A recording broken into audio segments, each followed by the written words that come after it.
So, as voted, you have been very kind to me and said, yes, I should turn the AI down for this one. Thank you guys so much for voting. If you want to get involved in this series, do be sure to join my Discord. Links in the description.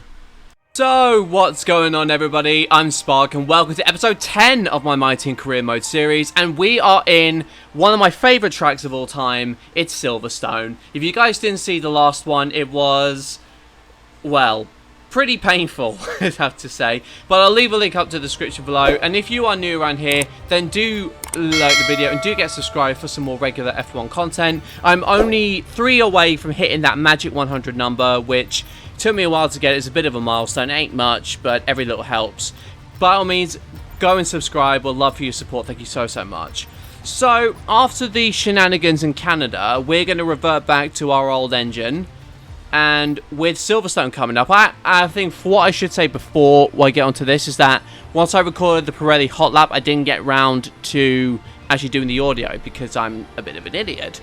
So one thing I will say, I only got the bronze on that one, so only 25 grand and 250 driver acclaim, which to be honest I could do a lot more of, because I genuinely don't understand how this game can just mark you down with driver claim for reliability issues. But anyway, we're going to go for a plank upgrade on our chassis, and hopefully some more aerodynamic upgrades can help as well. But as we go into the practice sessions,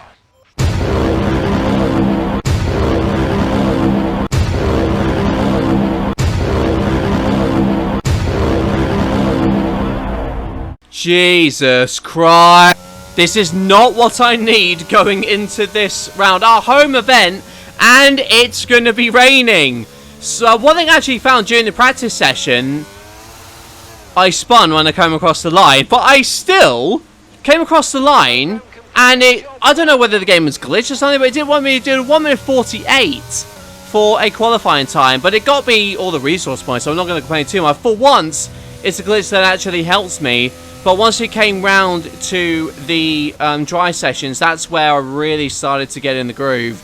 And to be honest, I think one thing that has been consistent across the patches is just how good this track feels to drive.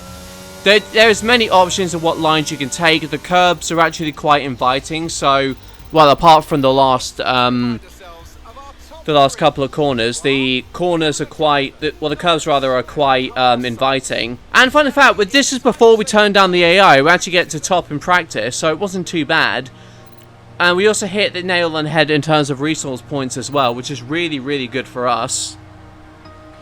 The aerodynamic boosts, they were quite varied all across the board, but thankfully, once I got some upgrades applied across other areas, it did unlock a few more. So thankfully, it didn't mean that all the upgrades were going to the durability department, which after the last couple of races, I think I definitely needed anyway. But the overall performance of the car needs to get better,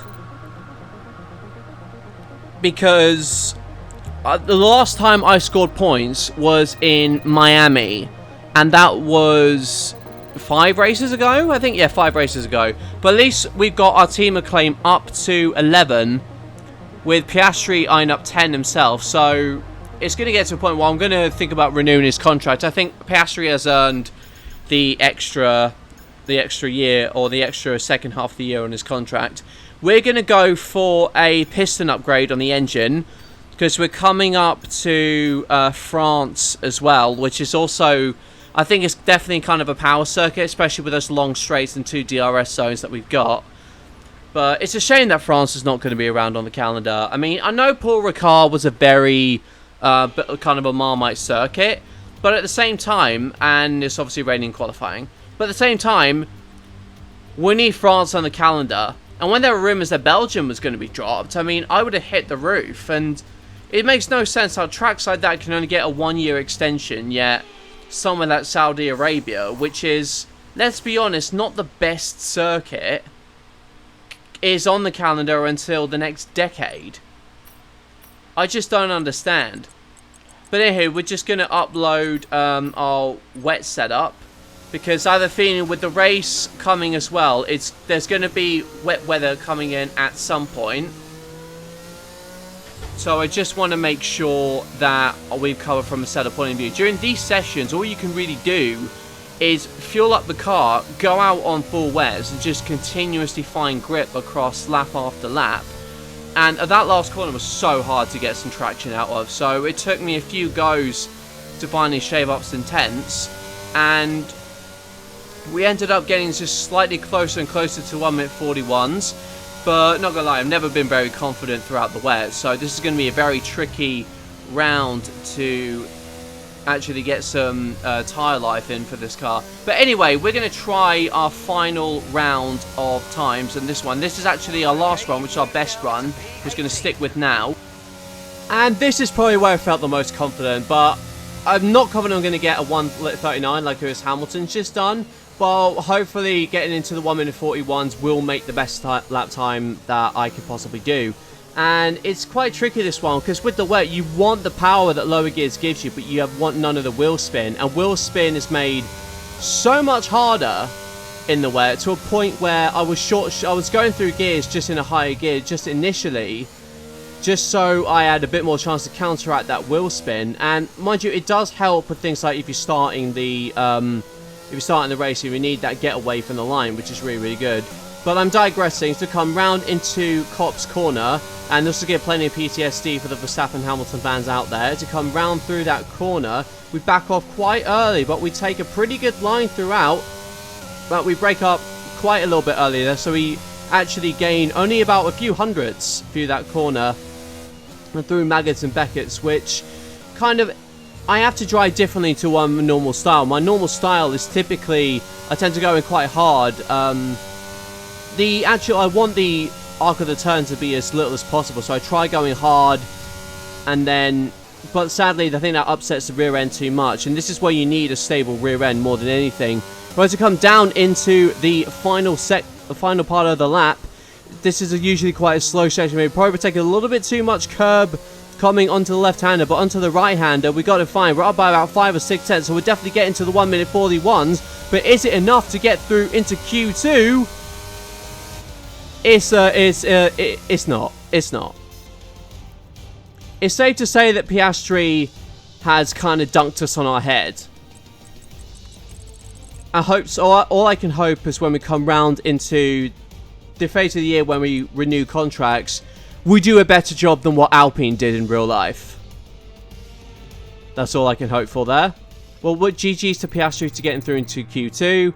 We lose a little bit of driver acclaim, which seems to be the recurring thing throughout my career mode series. I'm still salty about what happened in Canada. But in any case, we're on to the race in Silverstone, where hopefully it's going to be dry. Let's see what happens here. Once again then to the home of British motorsport and the birthplace of the Formula One World Championship. It's race day here at Silverstone, and it's time for the British Grand Prix. The 3.6 miles of Silverstone circuit in Great Britain is hallowed ground to the Formula One faithful. We have 18 corners that wrap around this former World War II airbase, and some good passing opportunities at the end of the DRS zones.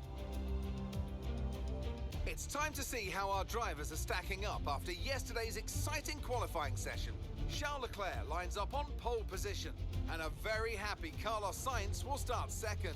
Considering the rest of the grid, we have Perez, Norris, Daniel Ricciardo, and Magnussen, Mick Schumacher, Bottas, Oscar Piastri, and Sebastian Vettel, Albon, Verstappen, George Russell, and Hamilton, Fernando Alonso, Ocon, Pierre Gasly, and Yuki Tsunoda, the owner driver, Latifi, Stroll, and Guan Yu Zhou.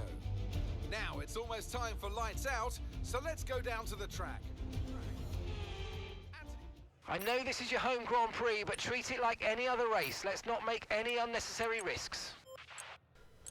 But when starting from P19, we have to take a lot of risks. So while we've still got the wet setup, hopefully I can make the most of it. In terms of strategy, we're going to go long on hards and then finish off the rest of the race on medium. So thinking about lap 14-15 is probably the ideal time. But we'll see what how it develops during the race. I'm feeling quietly confident about this one, with the rest of the field apart from me starting on hard, so I'm going to be fast towards the end of this race. So hopefully a home Grand Prix won't be too painful. I mean, I had to be honest, I had to kind of stop for a little bit in terms of making videos, because a lot of things came up in my personal life that I just had to deal with, and I just kind of lost the knack for doing YouTube right now. But now that I've come back, hopefully this race will be a little bit more encouraging. So we're starting in P19 and our home race in Silverstone, which is in my view probably the best track in the game. They've only just had the recent F1 Esports League races here, so just let me know what you think about in the comment section below. But anyway, this is a different kind of race with both Ferraris starting at the front. Welcome indeed from P19 on the grid. And we are underway, and it's a pretty decent start for us, but until all that wheel spin kicks in and we jump all the way to the back, we got absolutely goatee-feed off the line. But as everyone, Constantina coming into the first corner, we're going to go around the outside of Zhou Guan Yu to see if we can get the kamikaze dive bombers we're so known for going down the inside, and we make up about 5 places just from that dive bomb alone as we try to wrestle past Esteban Ocon in the Alpine. His teammate Fernando Alonso is only in front, so I suspected I wanted to know where the Alpine's there. I think they must have been much higher up than before. And what I will say, just before this video came out, this was recorded way before the most recent patch, which is why you're not seeing any sponsorship logos as of yet. But as for us, we got the 2 Alpines versus the AlphaTauri of Pierre Gasly. That's come around into the old straight in Intercop's corner. This is where you really have to be brave if you're going to make a move stick around here. Gasly's got the inside line, and Alonso just about stays with him. I think they might have actually touched front wings there. You can see almost his front wing may have gotten a little bit of damage, but we follow behind through Maggots and Beckett. As those 3 try so hard to fight each other, that brings us right back into play, as we've only gained 1 position relative to where we started, which I'm not too disappointed with. But we're going to follow through hopefully on Esteban Ocon. So we go into Stowe, we got the inside, and we have done the Alpine here. And this is where as well I have turned the AI down to 95 as Alonso comes in, and that puts us, I believe, into P16. Yeah, so P16 ahead of Pierre Gasly, and he's only ahead of George Russell there. I'm not sure what happened to the Mercedes. Might have had a track limit penalty. Right, you probably would have seen it already, but I'm not quite sure what happens when I go into record. But in any case, we go to Max Verstappen, who's trying to claw his way back through the field against Oscar Piastri. And the Red Bull, known for being one of the most aggressive yet capable overtakers throughout this race, is going side by side with Piastri on the front straight. What's going to happen here? Can my teammate defend against the world champion? He's still fighting him going into turn 2. Verstappen's going to have to try very, very hard as he goes down to the inside. Piastri still with him. Go on, son. I'm so happy he's been managing to stick with him there, but we just will not have the pace to out-drag the Red Bull. Brilliant defensive driving there from Oscar Piastri. He was not willing to give that up at all. But as we come down to lap 5, things started to quieten down a little bit for us as we seek to hunt the AlphaTauri of Gasly ahead of us. We've got the DRS open now. Now, there's not much advantage in the track like Silverstone, even though we are partially closing on the AlphaTauri. Obviously, the engine store is wearing a little bit as obviously switched to the old one after everything that happened in Canada. We go down to the inside on the left-hander, and that is very an opportunistic passing move for us there, and we're a step closer to the point. So we've still got the medium tyre to run towards the end of the Grand Prix.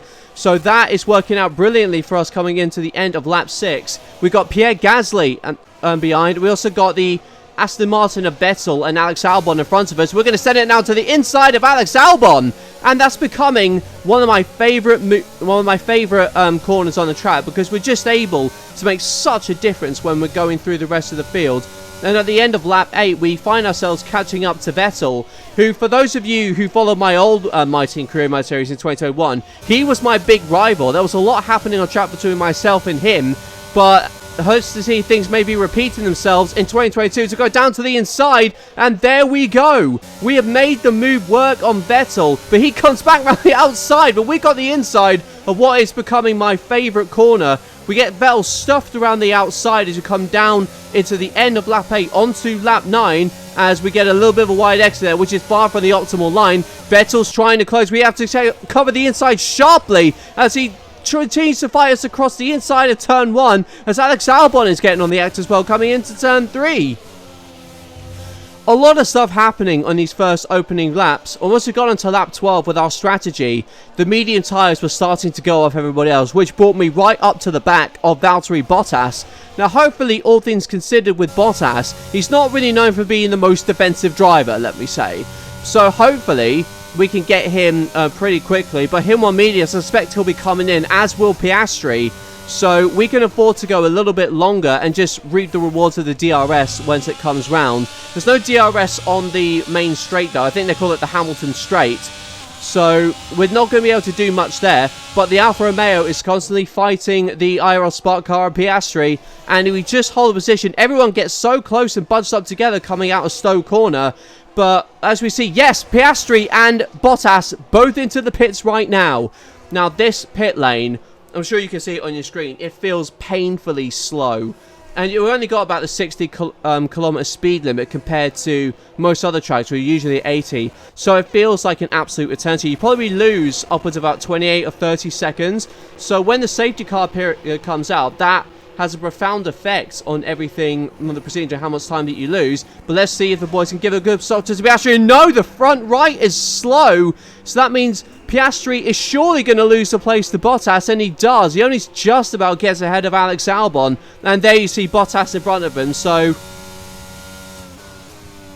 IRL Spark Racing are doing a Ferrari and screwing up the pit stops. But as for us, we lead the race briefly before coming into the pit lane ourselves. And we get it all slowed all the way down, probably a little bit too early as we come into the pits. Now, it's always so hard to judge as soon as you go off the racing line and into no assist territory. Just where on earth you can decide to drop when you decide to brake and make sure you hit the speed limit. Because if you don't, I mean, you'll probably be getting either a 5-second or a drive-through penalty in this game. Something I have been victim of so many times. The turn-in is optimal for us as we go in, and oh, and it looks like there's a problem. Yeah, there's the rear left for us now. So once again, we're doing a Ferrari and not getting the pit stops right. But where are we going to come out relative to our opposition? It's going to be a close one to judge as we almost spin it coming out of the pit lane.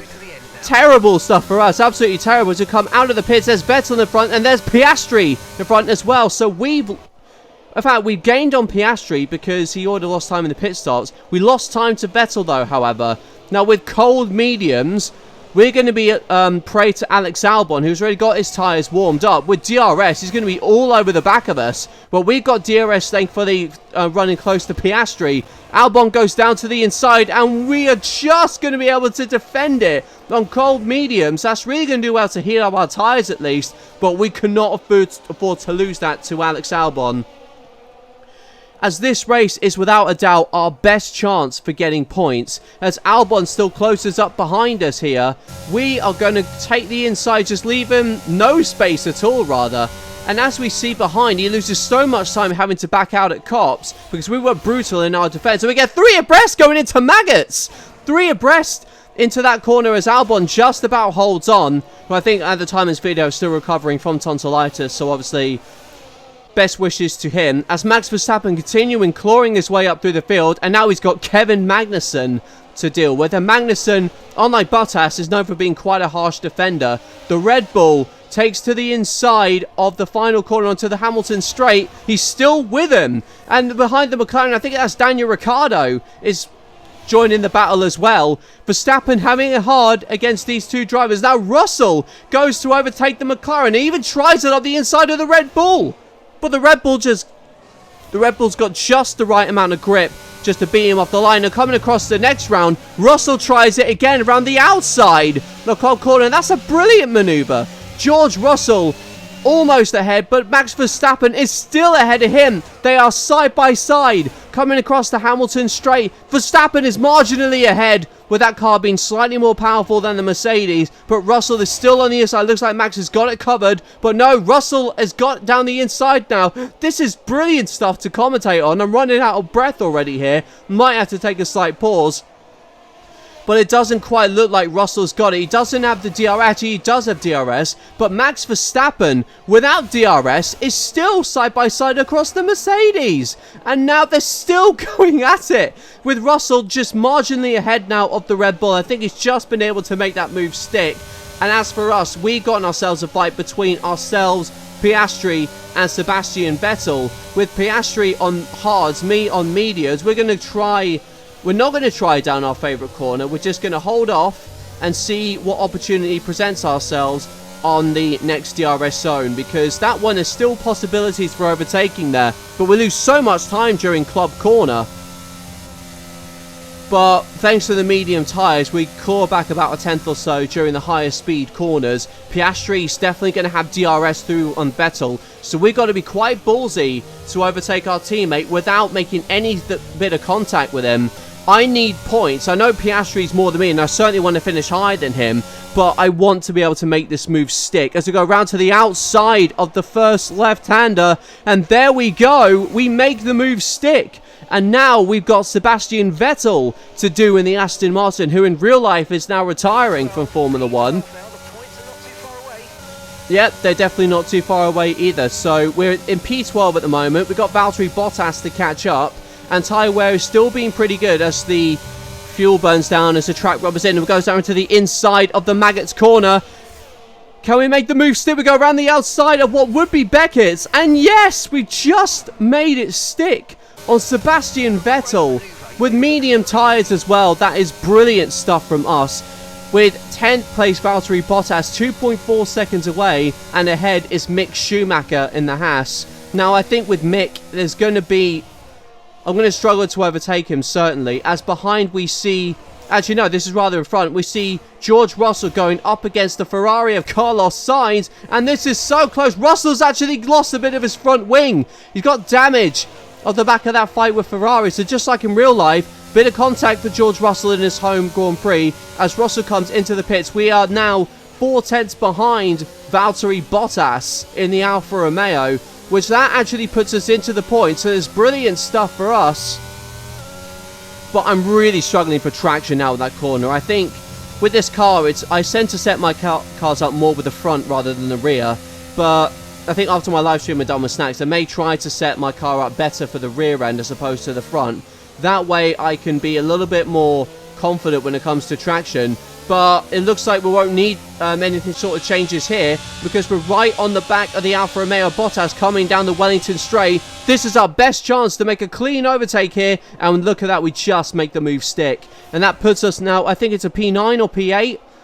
So more points coming our way. It's looking much more promising us for now than it did in Canada. Now we're not even running a fresh engine. Whereas up in front, it's a straightforward duel between Charles Leclerc and Sergio Perez, as Max Verstappen looks to claw his way back up to the field. Sainz has had damage, and speaking of Sainz, there's a three-way duel going on now between him, Verstappen, and Daniel Ricciardo in the McLaren. And the more these people fight, the more that's going to bring them closer to us. I mean, just keep at it, guys. It won't be long before I'm on the back of you at this rate. And Ricciardo, oh, this is so close. Brilliant stuff to watch. As at the end of lap 21, we're only about 2 seconds behind all of these guys. And hopefully soon that's going to bring them much closer to us. And we could probably finish about 6th place here. If we do, that would be a brilliant way to finish our home race. But if we don't, I think I'll happily take 9th place, because we've had a mountain of bad luck in this career mode series. As now Ricciardo goes up against his old teammate Max into turn 3. The McLaren is nowhere near in the league as the Red Bull or the Ferrari, but he goes down the inside. Verstappen still has the room to fight him, but I'm not quite sure who's got DRS coming out of this first corner. I don't think it's going to be Ricciardo. No, it's going to be Max Verstappen, as behind Carlos Sainz is going to attempt to move on the McLaren as well, as we're just going to sit back and let this all come to us on track. As those two fight each other, did you look behind and just see how close I'm managing to get? The first overtaking opportunity for us on the Ferrari, and hopefully this won't go like anything like it did in Saudi Arabia. If you know, you know. As we go down into Cops, and hopefully there's no contact here, as we're going to attempt to move on Sainz the same way we did to Sebastian Vettel a few laps ago. We make it stick, and it's a brilliant move from us. That takes us up into 8th place, and potentially 6 places on the cards, and we got fresh and medium tyres, which would be an absolutely astronomical result. On to lap 24, we got Verstappen 5 tenths ahead of us. We're only 2 tenths behind Ricciardo. as you see the confidence we have through Maggots and Beckett's, and this is a brilliant launch we managed to get through here. That's putting us right in a position to attack. We're going to take one Daniel Ricciardo down the straight, and that's going to leave us enough room. Could we pretend to do a dive bomb for Max as well? And yes, we do! That's 2 places in 1 corner. And that has put us brilliantly into 6th place. Now, honestly, I don't really know what to say. I think off the back of Canada, I will happily take 8 lovely points to propel IRL Spark Racing up in the championship. I think we'll certainly be meeting our sponsorship goal thanks to this race. As Fernando Alonso retires from the session. But all we got to do now is just bring it home. The tyres have been thankfully quite kind, as we probably take a little bit too much curb than what we would have liked here. But as it came up to the final lap, I thought I'd just show you the last little duel that we have between Leclerc and Perez. Leclerc, as you know, will be on a roll in this World Championship. But I would love to, hopefully he will love to be able to pass Sergio Perez coming into the final corner. He has got so much more closer, and it looks like he's going to try down the inside on the move on the last lap. Leclerc has done it. Leclerc has gone ahead of Perez, but it looks like, can the Red Bull still fight him? No, he can't.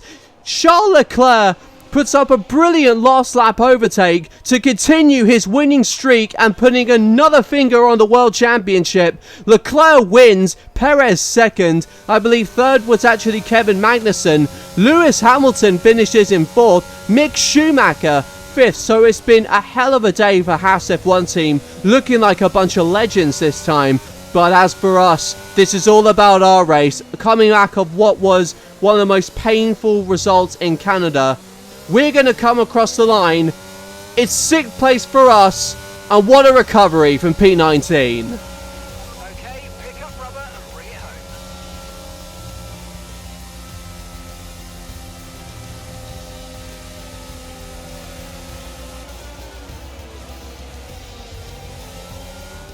Plenty of action here at Silverstone, a memorable race and an impressive victory.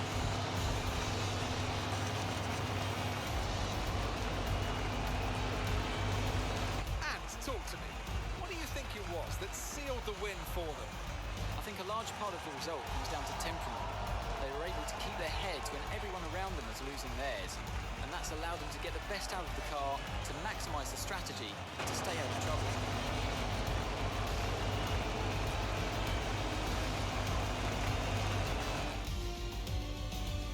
Ferrari are at it again. An excellent performance at today's Grand Prix, and they're certainly a team that know what they're doing out there. Well, at least in this career mode. It's still nuts to see Kevin Magnussen on the podium. It's hard to think, the only other time he's been on podium has been his first race for McLaren in 2014, before McLaren kind of kicked into the curb. But nothing much else to say. This is only a fictional career mode, and this was a very fun episode, all things considered. 6th place for us, which was genuinely brilliant. And that's put us to 14th in the standings with 13 points compared to Piastri's 12. And that means for us, by getting 25 points, we have met already our sponsor goal, which was only to hit 25 through Moon. Only 25 points. We've done that. So now it's all just about where can we realistically fight for the order. Because as you know, with higher places on the order come a lot of financial reward. And going into next season, that's something that we absolutely need. Something we absolutely must maximise. But with the air toned down, we should be able to get ourselves a little bit higher up the grid. We hit our sponsor goals as well. It's just damage deduction payouts will take away from a maximum gain for us. But it's definitely a lot to be happy with there. Definitely a lot to be happy with. With Austria being a sprint, that might be a little bit of a longer episode than this one. But hopefully this has been a good one for you guys to watch on there. Sorry again that it's been so late. I had this recorded for a while and edited, but a lot of stuff sort of happened with work, which means I couldn't connect to this. And the gearbox development has failed. So we'll have to address that in the next episode. But once again, guys, thank you so much for watching. And if you're a fan of the series, if you want to see some more F1 content, then leave a like and make sure you subscribe to this channel for some more content. So with that, guys, I'm going to bid you adieu. Thank you so much for watching. I've been Spark, and I'll see you guys next time in Austria. Bye bye.